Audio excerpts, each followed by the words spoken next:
man lang makialam na alisin nyo na yun ng pagbabati ko sa Duterte. Walang ganun nangyayari. Pero dati, ba, kung todo lapit sila ka na ba?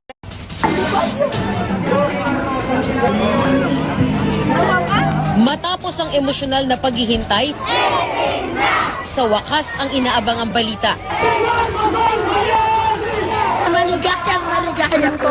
27 taon mula nang pumanaw, maililibing na si dating Pangulong Ferdinand Marcos. Sabihin nyo 27 years.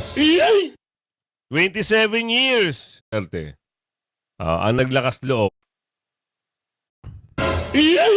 Ha? Sa lugar kung saan siya gustong ihimlay ng kanyang pamilya at mga taga-suporta. Sa botong 951, ibinasura ng Supreme Court ang petisyong pumipigil sa paghimlay kay Marcos sa libingan ng mga bayani. The petitions are dismissed. Necessarily, the status quo ante-order is hereby lifted. Masusunod naman daw lahat ng requirement para mabigyan siya ng lote sa nasabing himlayan. Lalo't naging presidente, sundalo, mambabatas at Medal of Valor awardee si Marcos. Kinikilala raw ng korte ang kapangyarihan ni Pangulong Duterte na magpasya kung ipagagamit ang libingan ng mga bayani alinsunod sa pinapayagang public purpose nito.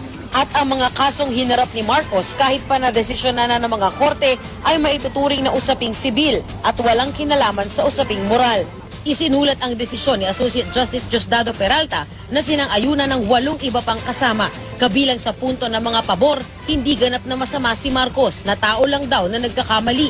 Wala ring national damnation kay Marcos na napatunayan ng malaking botong nakuha ng anak niya nitong eleksyon at hindi nila sinasabing totoong karapat-dapat mailibing si Marcos sa libingan ng mga bayani. Desisyong dapat daw ipaubaya sa Pangulo. Kabilang naman sa mga ipinunto ng 5 kontra ang pagbaliwala raw ng desisyon sa tungkulin ng Estado na kilalanin ang sakit na dinanas ng mga biktima. Sapat ang pagturing sa pagpapatalsik kay Marcos bilang dishonorably discharged para ma-disqualify siya para mahimlay sa libingan ng mga bayani at hindi na... Narinig niyo yun mga kasama? Pangulo, no? Mga alipores. Pwede pa namang umapila pero ang mga kontra may isa pang alas kay Senate President Coco Pimentel, kaalyado ng Pangulo at anak ni dating Senador Nene Pimentel na kilalang kontra Marcos at martial law. Kakausapin daw niya si Pangulong Duterte sa Lunes. The power actually belongs to him to decide to pursue or to abandon the plan.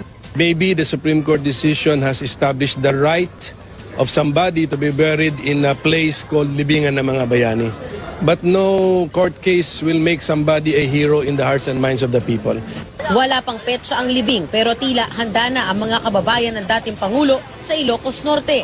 Gayon din ang mga bantay ng mausoleo ng mga Marcos. Hindi naman state funeral, kundi libing lang ng isang kawal, ng isang sundalo ang minimithi ng ama ko.